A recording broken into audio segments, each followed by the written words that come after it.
Hello, and Sanbonani. Sanbonani translates to hello in an indigenous South African language named isiZulu.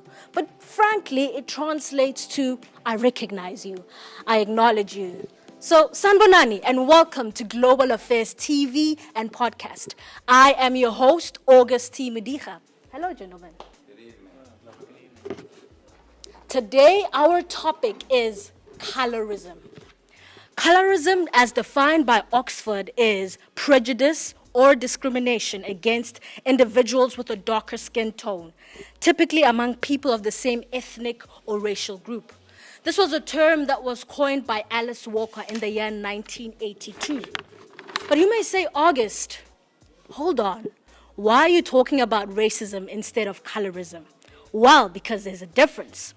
Racism will always be an ugly head in our society. It is a system that is stemmed from white supremacy and white supremacy mentality. But colorism, on the other hand, has to do with skin color, and it exists within our ethnic groups. So it's closer to home. And in order for change to happen, it has to come from within. So I'll introduce our speakers today. On my left, we have the opposing speakers. On my right, we have the affirmative speakers. Gentlemen, introduce yourselves. Hello, everyone. My name is Darren Henderson. I'm from Edison, New Jersey. I'm here pursuing a BA in Martial Arts Studies and in International Politics, Economics, and Diplomacy. My current field of study and expertise is East Asia and the Pacific Rim. However, I do a lot of independent study on history and philosophy. I'll be representing the more moderate opposing side as opposed to my comrade. Greetings and salutations. My name is Prince. I hail from a small country in the motherland called Wakanda. I come from Zimbabwe. I'm an industrial design major.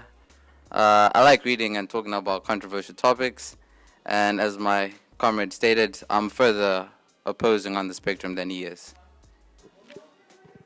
And on my right, I will have the affirmative speakers. Please introduce yourselves. Hello everyone, my name is Nivit Prakash Parakram Jangshal. I'm from Nepal and I'm pursuing my MA in Global Media and Communication Studies. This is my first semester and the first time in the US. And a week ago, it was the first time I heard the word colorism. So today, I'm presenting a few facts and examples as to why colorism, pun intended, is unfair. Hi, I'm Samir. I'm a grad student at the School of Engineering majoring in electrical engineering. I come from India. India is basically the mascot for colorism. We have been following it for over a millennium, and I'm here to present facts and logic. Why is it bad? Why is it plaguing a society? So I'll talk about that. Thank you very much for those introductions. So skin color has a lot to do with identity, culture, background, and intrinsic things that form any human being. We are aware that this is a global issue and it is prevalent in the Black community, in the Asian community, in the Latino community. So we want to hear the opening statements. What is your argument? Nervik. Right. So, coming to the modern age, I don't really believe racism has that big of a hold than it used to. So my approach is a bit alternative, let's say. I want to argue about colorism through the ideas of color psychology. Okay, so oppression is the outcome of insecurities of an individual projected towards the society. When an individual decides that the person in front of them is somehow inferior to them, their true unfiltered self manifests. Classism, racism, xenophobia, sexism and whatnot have plagued our societies for centuries now. And if one was to look for the root cause of the beginning for all these issues, it would come down to the mere insecurities of those individuals in power at some point in time. What bothers me is the fact that in this day and age, with all the advancements in technology, sciences, medicine, human society is evolving. We are a smaller world, a connected world, a truly global world. But these issues still keep haunting us on a daily basis. The colonial hangover of the belief that the color of a person's skin is somehow the determinant of their social status or position in the society is spread out in the entire world around us. Colorism or discrimination on the basis of someone's skin color has caused people to lose their self-esteem, lower their life chances, a lesser perception of their self-worth. Issues such as difficulty in finding employment, poor advancement in their careers, or finding companionship, or even issues such as instances of false convictions. Longer prison sentences have a pattern of discrimination. This feeling of difference is so deep-rooted that racism has trickled down to people sharing a similar complexion and still discriminating among themselves. Some of my friends over here tonight might try to convince you that this is not a serious issue, not a real issue. Therefore, doesn't need our attention. Let me tell you, that's not the case. So it's very interesting that we have folks here today who believe that it's not a factor. I want to hear your reasoning. What is your reasoning, your opening statements? Well, for my argument, it is based off of the research of everyone that we have gotten from the club and my own, and an overlying theme was that there's so much evidence for discrimination, for this disparity, and that part is absolutely irrefutable, right? You can't deny those researches. However, the connection between it being colorism is the point and the almost weakness of that debate, and that's where my part comes in. I personally think that the issue of colorism came from race, and that is propelled through race. And so, giving an example, if, say, in our own country, if, say, I go off and get a job, I'll have a dysphoria of getting a job to my white counterparts. That isn't because I look different or grew up so differently. It is because over the history and poverty that my culture has been in, that is what causes the discrimination, not the fact that I am this color versus that color. Okay. Yeah, so I can acknowledge colorism used to exist. I don't think it's as prevalent as it used to be. I don't think it's as prevalent as my opponents make it out to be. And that being said, I don't think it should be a concern. How would I say it? The experiments, the facts, the research done regarding colorism, I think were biased. I like to say, if you're looking for aliens, you will find aliens. If you're looking for Bigfoot, you will find Bigfoot. That means if you're looking for aliens, you're biased from the moment you start looking, right? You want to prove it, not explore whether they actually exist. In regards to colorism, if you look at the disparity between dark skins and light skins, then you're just going to blame colorism instead of asking, instead of diving deeper into why it's actually happening. So there we go, ladies and gentlemen. We have our opening statements from both sides. What I think when it comes to colorism is that he said that the impacts of colorism is not as much as it used to be, and colorism itself is no longer a concept. However, I mean, when you think about it, the impact is prevalent. So it's time to rebuttal, guys. This is a battle of ideas. What are your opposing viewpoints? Feel free to jump in at any time. What do you think? So, first of all, you said that if you're looking for aliens, you'll find evidence for aliens. Evidence means proof. Proof suggests that they do exist. Okay. Yeah, this is one I prepared for. What I mean by that is, let's see, aliens. So the assumption is aliens came to Earth, right? And you know the notions, they came through spaceships. So ideally, you look for marks of spaceships, and then you find them, and then you say, there's your proof of an alien, and then that's it. You end there. Instead of going and saying, okay, who owns this field? A farmer owns it. So is it possible that they're, crop marks or so? And now coming to colorism, right? If you show me, Tadia, this is what's going on between the dark skins and the light skins, you don't ask, like, what choices are the dark skins making that lead to this disparity? What's the population size? Like, anecdotally speaking, right? If you walk in UB, there's a lot of Indians, but the majority are mid to light. And then there's a few, I'm not saying they aren't, but there's a few dark tones, right? So now if you say, the dark tones face hardships, yeah, but that's like 5 in comparison with 60. So you're not asking the right questions. You're you're seeing there's a disparity and you're immediately saying colorism without further pursuing what's going on. Does that make sense? So I would like to rebut you as well. You said that we have a bias towards finding evidence for the facts that we believe in, correct? Yeah. Okay. So the example you took was finding aliens or finding Bigfoot. Those are two myths that people are looking for, and they look for the evidences. They make out the evidences. Those are not actual scientific explorations. Let me argue with that. I have actual evidence. Do you know what the Title 7 of the the United States legislation says?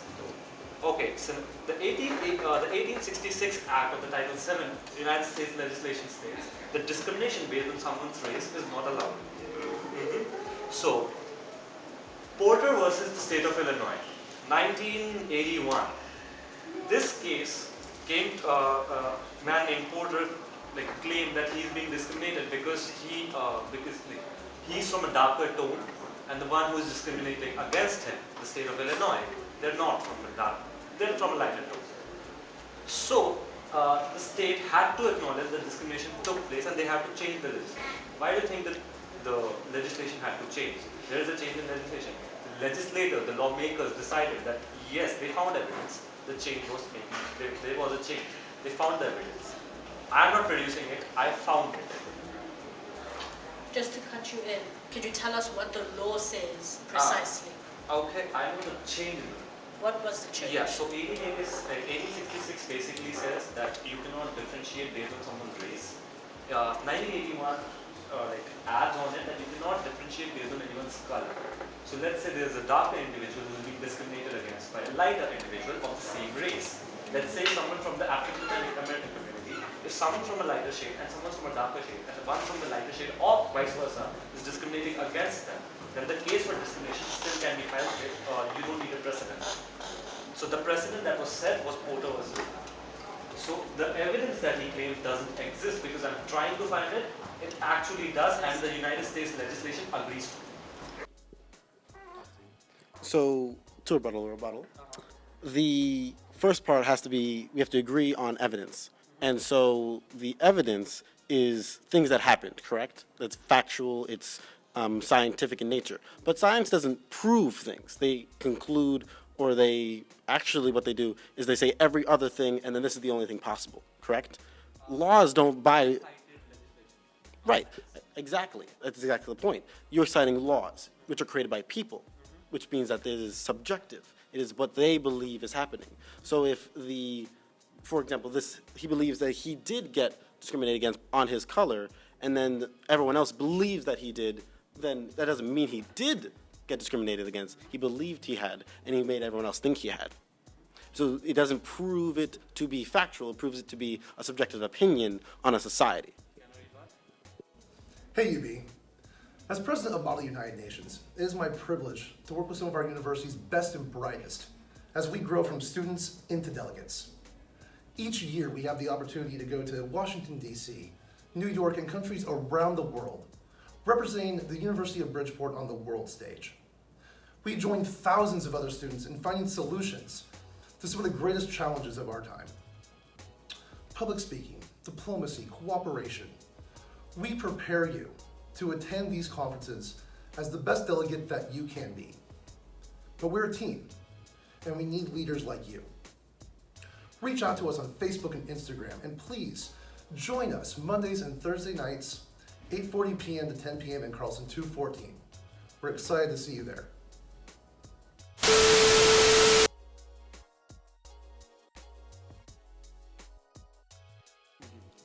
Welcome back. As we were saying, the opposing view gave the aspect that evidence is subjective. The affirmative view mentioned that there is evidence.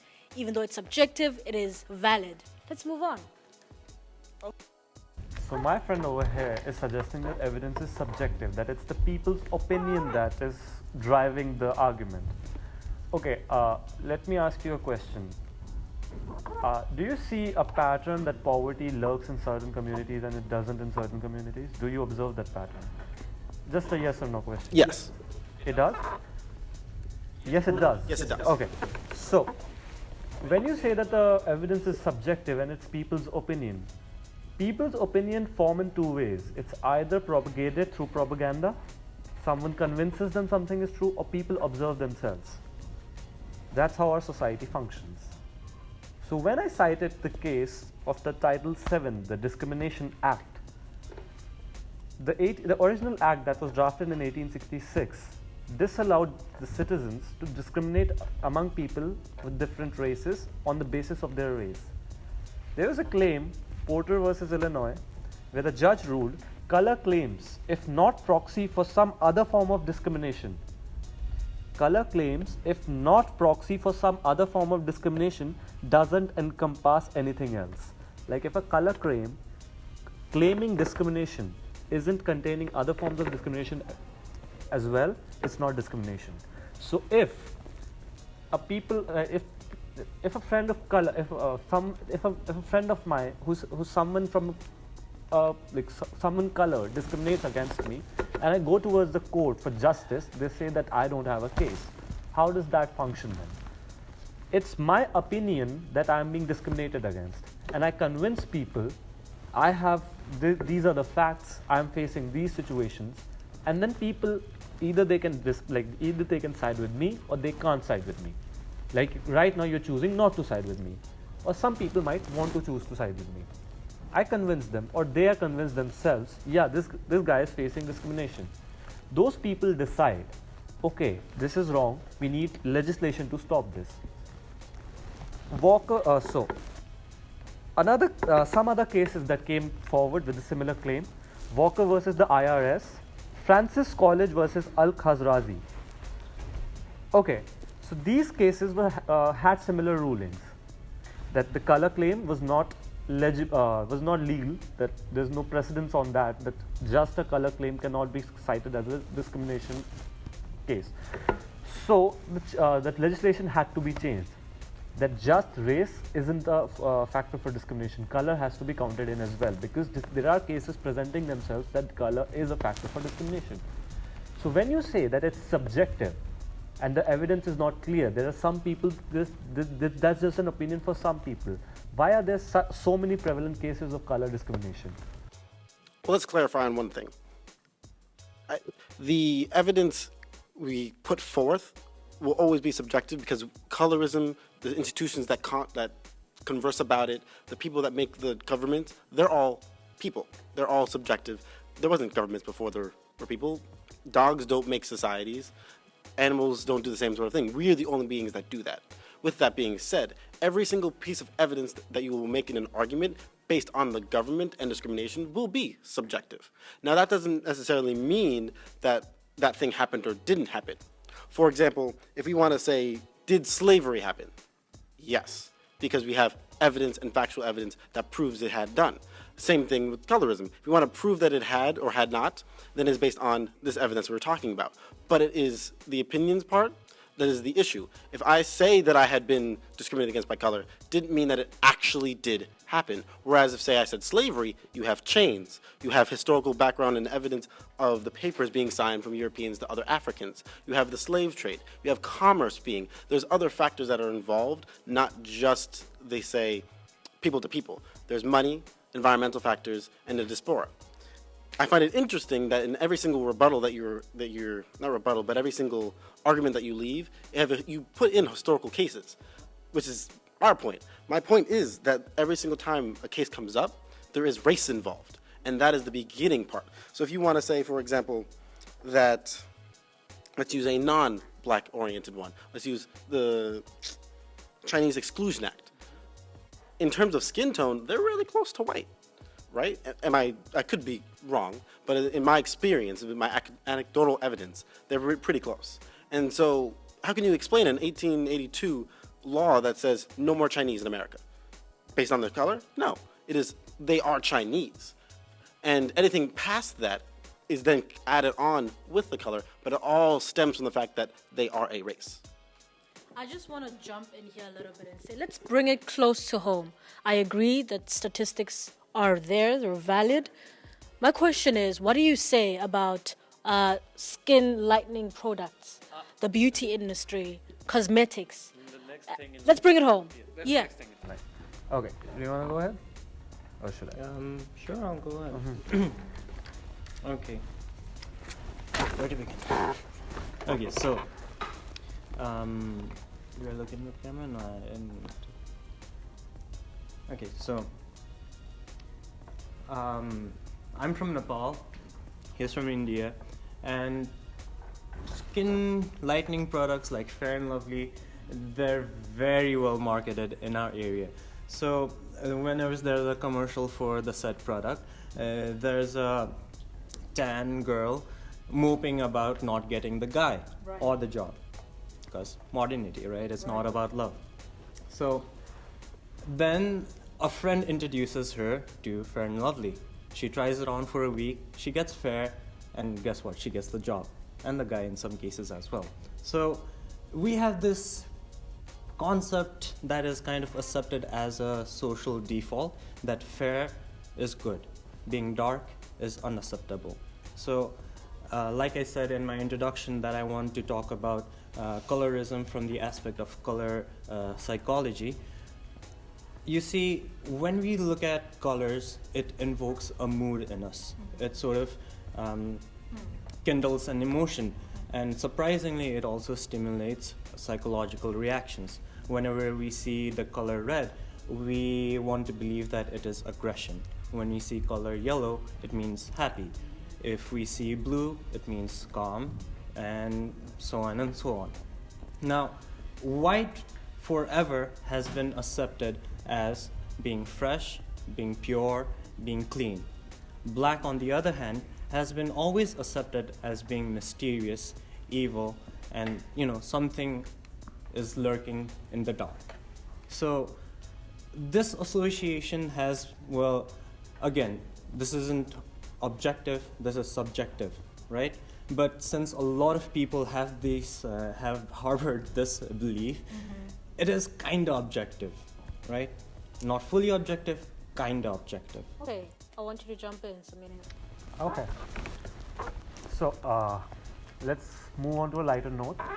Like my friend mentioned here, beauty products enhancing your skin tone. The Asian part of the world still has a conservative view on the society and the world. So when the people over there make life choices, they follow the convention, the old school methods. I don't know if my friends over here are familiar with matrimonial ads. Are you? Okay. Yes. So the newspapers, or what is it called? Tabloids? Tabloids have matrimonial ads on a weekly basis. So these ads have a specific set of lines because space costs money. The first line and the most repeated line is bride wanted, fair skinned. It doesn't matter which place you are, which community you belong to, how much money you make, doesn't matter. As long as fair skinned is there, you have the check mark. So when you're someone from the darker skin tone and you're looking for companionship, when you're looking for like moving forward in your life, and you follow these social norms, the societal norms, the way of life for them, and they see these check boxes and you don't match those, what do you do then? You lose self-worth, you lose self-esteem. Some people choose fairness products, some people choose even drasticer methods. We all know Michael Jackson, the pop king of the 80s, 90s. Michael Jackson underwent a series of skin enhancement surgeries which later on killed him. Why? I don't know why he did that, but that happened, and the society and his fans. I'll object to that just one bit, because yes, he did go under a lot of surgeries, but those four were beauty products. He had a condition, it's called vitiligo. That means you're naturally that way. He was born black, and over time his skin naturally turned black. Turned white, I mean. So that's a natural disease that occurs. It's rare, it's present. So Michael Jackson was rare. This way, what do you say about industries putting billions of dollars into cosmetics and making sure that they're more included? I mean, you can see they're more specific in including darker tones, lighter tones. What do you say? What is that money for? What is the message they're sending us? Oh, okay. So regarding lightening creams, or right, how how would I say? Again, it comes to what I said in the opening statements. It's for the personal preference of the masses, right? Because if we're gonna say people's desire to lighten their skin is colorism, then there's I don't know, there's a heightism, there's a eyeism, there's a curvism, there's a bodyism. When I say it's a personal preference, I mean it's what people find attractive, right? People deem curvaceous women attractive. Women deem tall, muscular men attractive. Beards are attractive, right? And that's the personal preference of the masses. So now if they find light skins attractive, then that's their personal preference.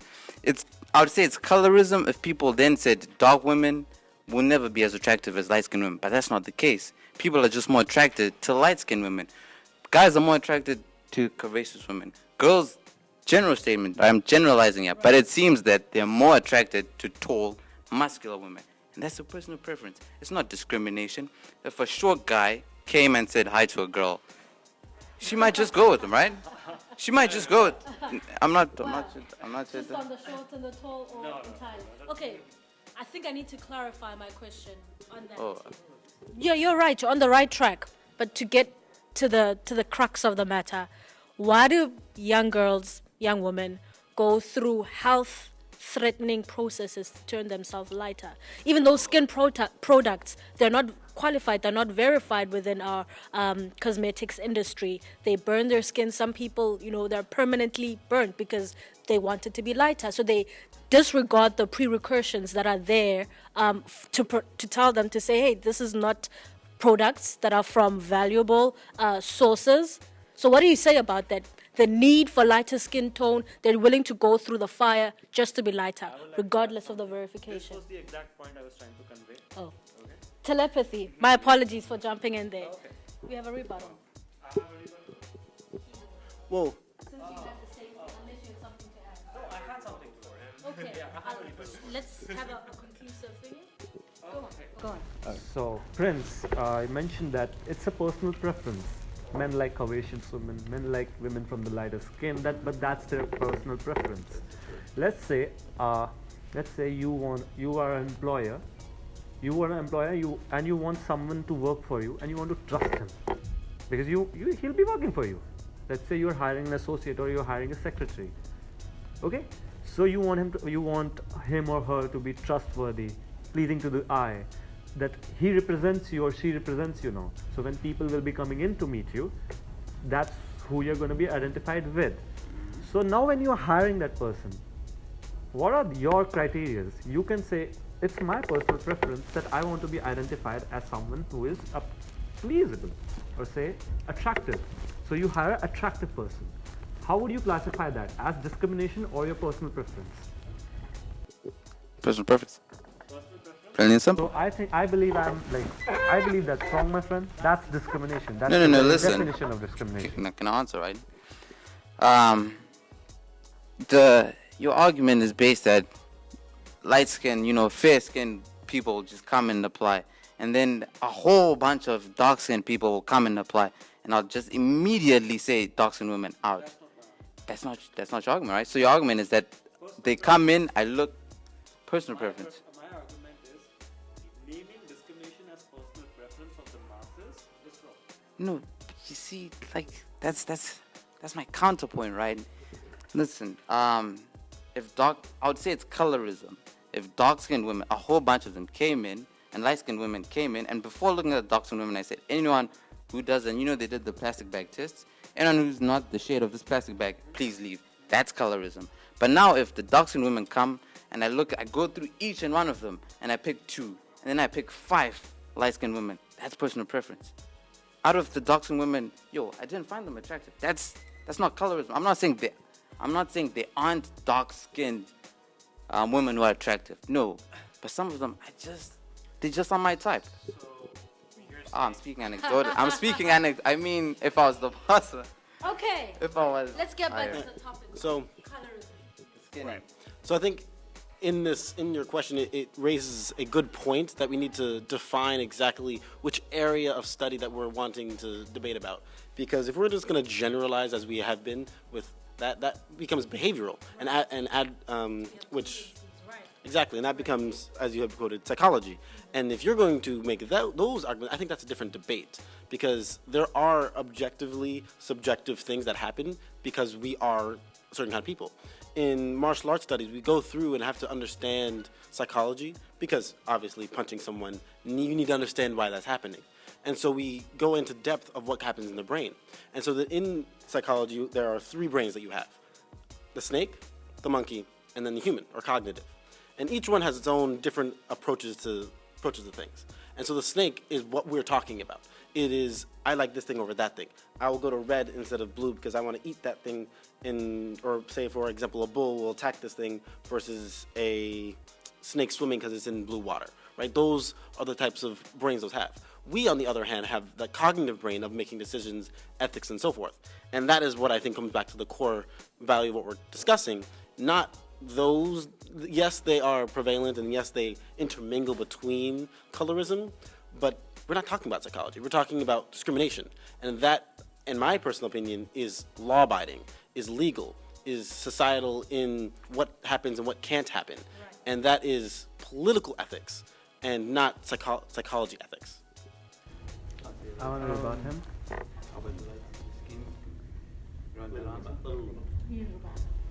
Okay. So you just said the psychology is more of an objective, subjective thing. That's what you said, right? Okay. So what are your views on lightening creams, skin lightening creams? Should they be legal or not? Or at least marketed the way they should be. Well, first off, I personally had not done any research, so this is entirely anecdotal. And based off of that, it's not a personal question because I'm not a society. Like, I'm not a colony of ants of myself. It is what the people say. It was illegal to own people now, but it wasn't 100 years ago. It wasn't, well, maybe not say 100, maybe 150 years ago. It is illegal to say another country doesn't exist, and yet we still do it. And you ask those questions because those sort of things are based off of time and where we are, and we say this thing is acceptable and say this is not acceptable. So for me to personally say I accept personal creams or I have not, it then depends on, is it harming people? Is it not harming people? And if the outcome is more positive, then yes. I can't say it is because of the lack of evidence that I have and the lack of proof, but I can't say that it's also negative. And so if you can prove to me that it is more negative to have those lightening creams, then of course I'll agree to that sense that it will be illegal. Then? Okay, let's change the scenario. Let's assume there's a woman over here who's dark skinned. Let's assume everything. She's being discriminated based on her color, on the color of her skin, by people of color who are lighter skinned. Now someone else comes in and asks them that, you know what, you're facing discrimination, here's a fair skin lightening cream. Apply this. So how do you defend this? Like, should this happen or not? Or not? Like, if the cream didn't exist, the question of skin lightening creams wouldn't have arisen. The question that would have arisen is, how do you accept yourself and how do you move forward? How do you tackle the discrimination in a more cognitive way? Okay, regarding the light screen thing, I'm gonna bring it to the first question you asked. Should it be illegal?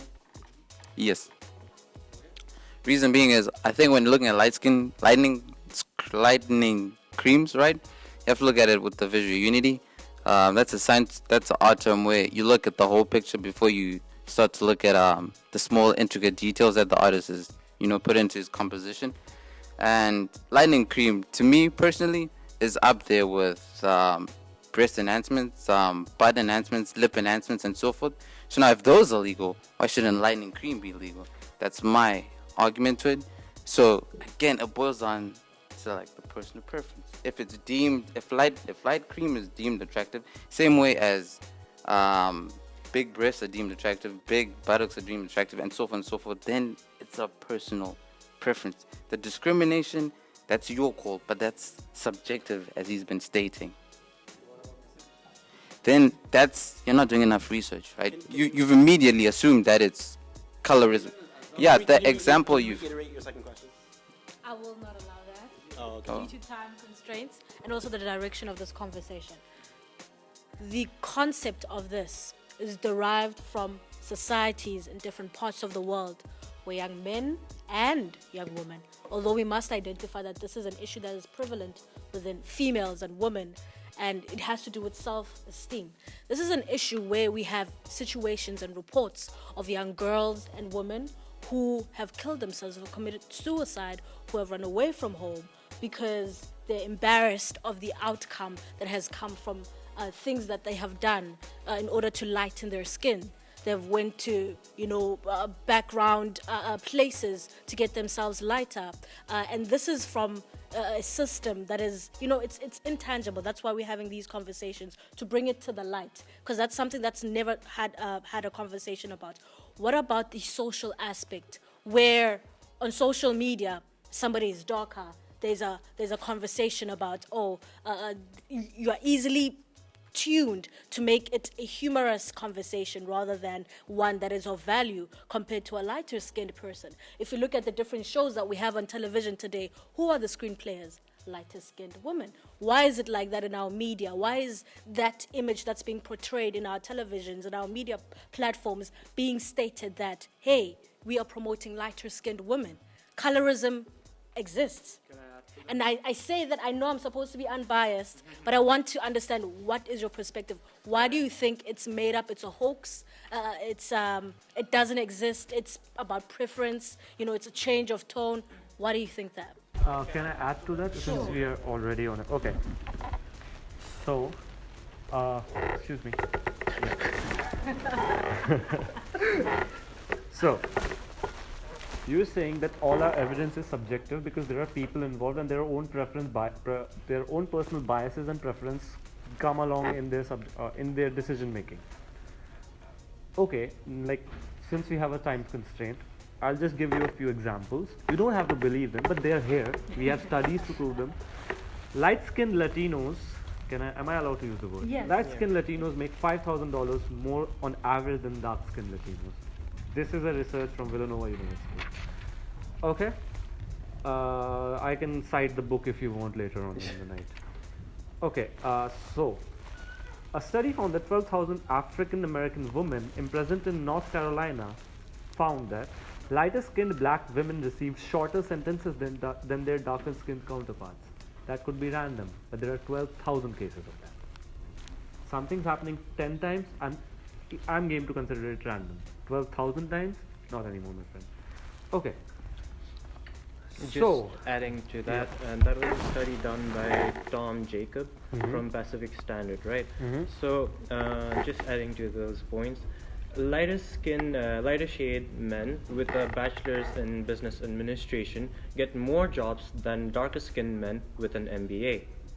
Additionally, Afro-Americans with more education are remembered as being lighter than they actually are. So those are the statistics. I like to add, we have time constraints, so let's not, If it is important to add. Yeah, it is important. It's important. It's valid. It's important. Arguments Okay. that have already been said. Yep. Sure. So there were poems, or let's say sayings back in the day, let's say 20 years. Poems which were taught to little children. Don't play in the sun. You're going to have to get a light-skinned husband for the sake of your children as it is. If you're white, you're right. If you're yellow, you're mellow. If you're brown, stick around. If you're black, get back. Things like this have been in our society, and they still continue to exist in today's world. You might not face it. You might not find evidence against it, but it does.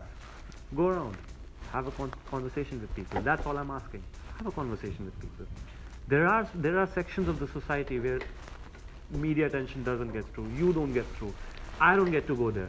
But people are having this problem. How are we going to tackle that? Discrimination based on the color of their skins. How are we going to uplift them if we are not ready to accept that it exists? To answer the first question, to answer my view on it, I think that it is because of history, and more importantly, money. If you look at every single society that ever existed, and you compile them and you put them into a chart, you see that every single empire, state, government-run thing has one majority over a minority. And every time that they had chosen that, it is because they had defeated them in some aspect, whether it be better agriculture, better warfare, better statesmanship. If we want to use a primary example, let's use Greeks versus Persians. Persians were very tolerant, but then the Greeks won and they became very intolerant. Let's use the Romans. Same thing. They conquered hundreds of thousands of different ethnic groups. And is that, which your first question of why on TV? Because what group conquered us? White. What group perpetuated it? White. Now, I'm not saying that it's because they are white. It is because that they had a way of looking at the world that ended up being historically different, and that happened to, in their terms, defeat the other countries or the other tribes or whatever we have you in colonialism and so forth. Bring that to modern day, it's still prevalent. The groups that you're talking about are historically impoverished because of the beginning group that was white that had won. And that is what perpetuates. I think that's what you're trying to get to of why that happens. And I think that's where it came from. Now to talk about it, why it keeps going on is because we keep perpetuating it. The darker skinned Latinos versus the lighter skinned and the Afro-Americans. I'm personally, obviously an Afro-American, yes? Then I can't literally, I'm having a conversation with my dad as a primary example. I can't enter a room with a really dark community of black men and have a conversation with them. Why? Because I'm in an area that just happens to be more white cultured and actually happen to be more Indian culture. And so that just doesn't correlate.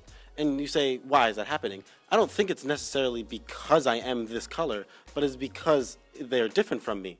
And they had historically defeated me. And I have to get past that point. And that is what we're dealing with now, is we have to get past all that history, all that change. And not to mention, TV has only been around for 60 years, 70 years. Phones have been around for 30 years, right? These are brand new things. Our brains can't keep up. How many people are depressed? How many people are killing themselves that are way different than any other history? That point in and of itself means that our minds, our ideas have to catch up. And I don't think it necessarily means that there's no discrimination. I think it necessarily means that there's a loophole in our thinking that needs to catch up with the technology and the states and the governments today. Okay. So regarding, I want to calm down a bit so that I don't rush. Yeah. So the last question was something like light skin prevalent in our sitcoms or TV shows, well, in American TV shows. Again, it comes back to what I said about visual unity. You're looking at the intricate part before you look at the vast detail. I did a bit of my own research, right? If you Google the richest black men, most of them are fairly dark, right? So if you look at sitcoms and say, here's a case in point where they're light skin, and then you look at female artists and say, here's a case in point where they're light skin. How about the others, right? Dark skinned men, the Migos, Kanye West, Travis Scott, fairly dark, but they're successful. You have to look at it all together. That was my case in point. And then regarding the Latinos and the 12,000, I'm not saying colorism doesn't exist. I'm saying people don't practice a healthy amount of skepticism. They're not asking the right questions. They see the disparity, and then they say, it's the people are doing well, are light. The people are doing dark. We're doing horribly, are dark. That's it. Ask for the questions. What's the history of these dark skin? What choices are they making in comparison with the other parts, right? An example I like to give you. I know I might get a backlash for this, but there's a statistic whereby 75% of children grew up with single mothers in the black community, whereas in the white community, it wasn't the same. But then you could argue, white privilege. No, but you prosper more with two parents household. That's all I'm saying. Yeah, I will get backlash. Go on. But I'm just giving an example. Since you already expect backlash on that, I won't talk about that. I'm just going to ask for Okay.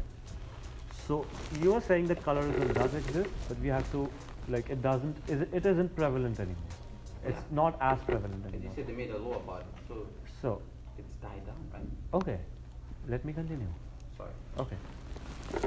Your perception is based around the American culture, the world is much bigger. You need to go out of here. You're from Africa, right? Okay, just move a little bit east. There's Middle East, right? There are many Middle Eastern countries. Now, Middle East has seen a massive migrant population in the past few years.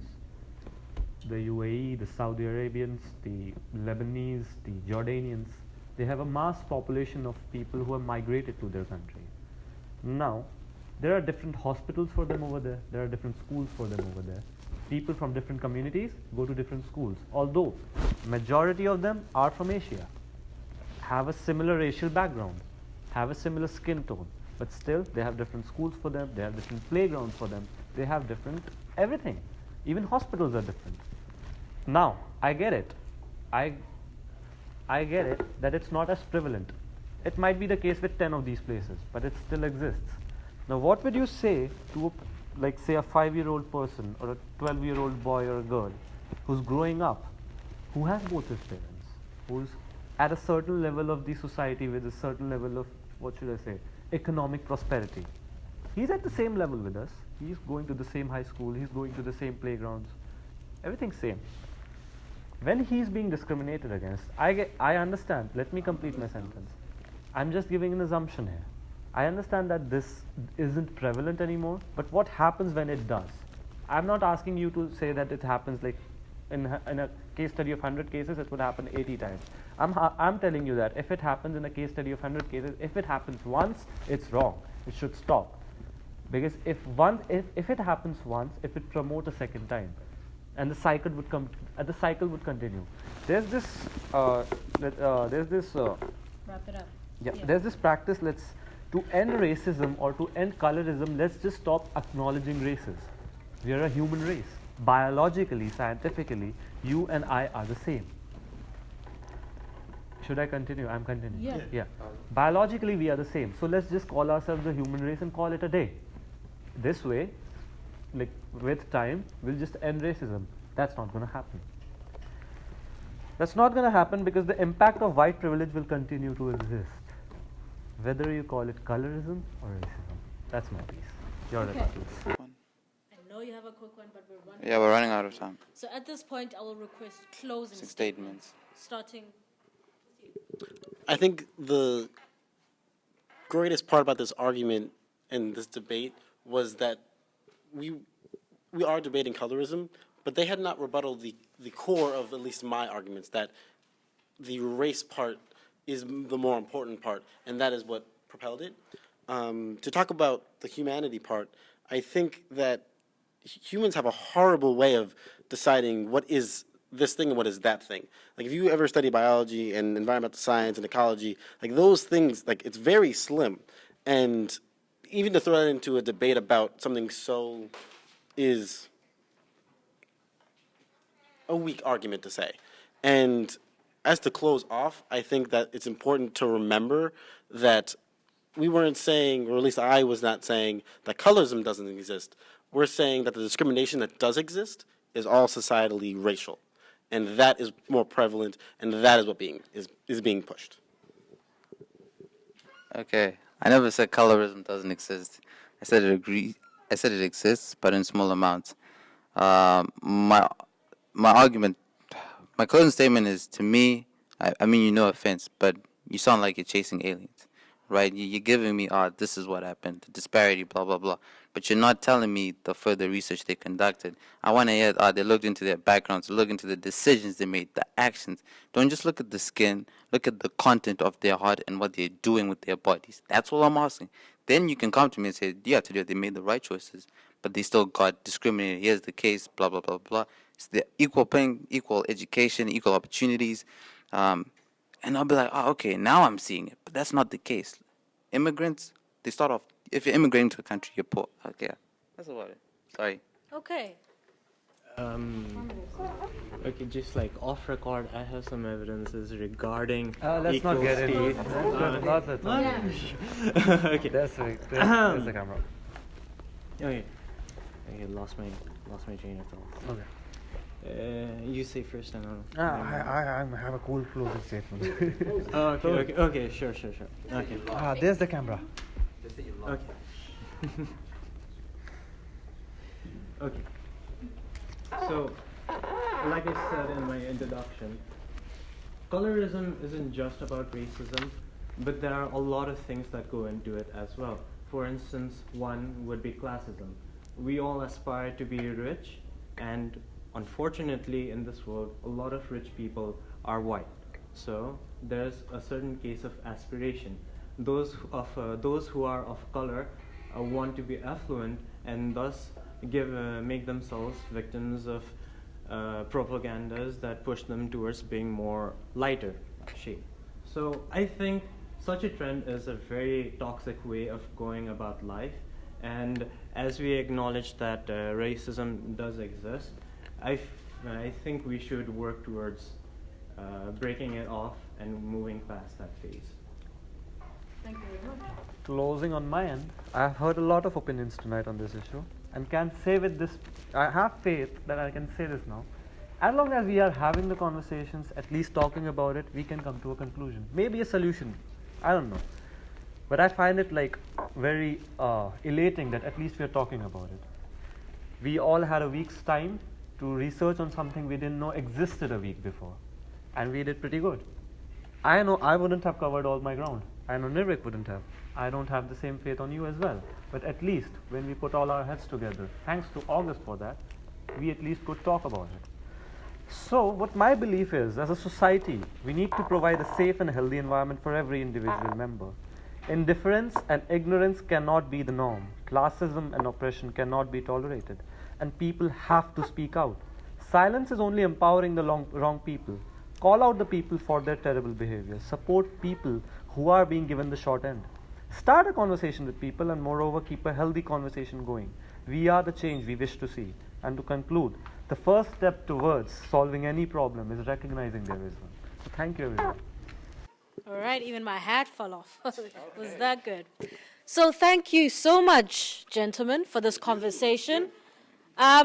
This comes to prove that colorism is an issue. Yes, you brought forth important points. Yes, it stems from racism. It is a stem of racism that is within our circle. The goal for this whole conversation was to ensure that we eradicate self-hate within our communities, within our ethnicities, was to make sure that we call out beauty industries and their businesses for what they are. Ensure that they are inclusive in the way they advertise. Ensure that our media begins to transform and make sure that young girls, young boys look at television, look at media, and they see themselves there. They don't think of themselves as less than. And the only way I believe that has been mentioned in moving forward with this is, number one, have conversations. Number two, as individuals, as people, learn to be comfortable and confident in our own skin. Thank you so much for today. This is our first shoot. Thank you so much. Searching for a longer day. People Thank you so much, guys. like the light has just come. We must never stop the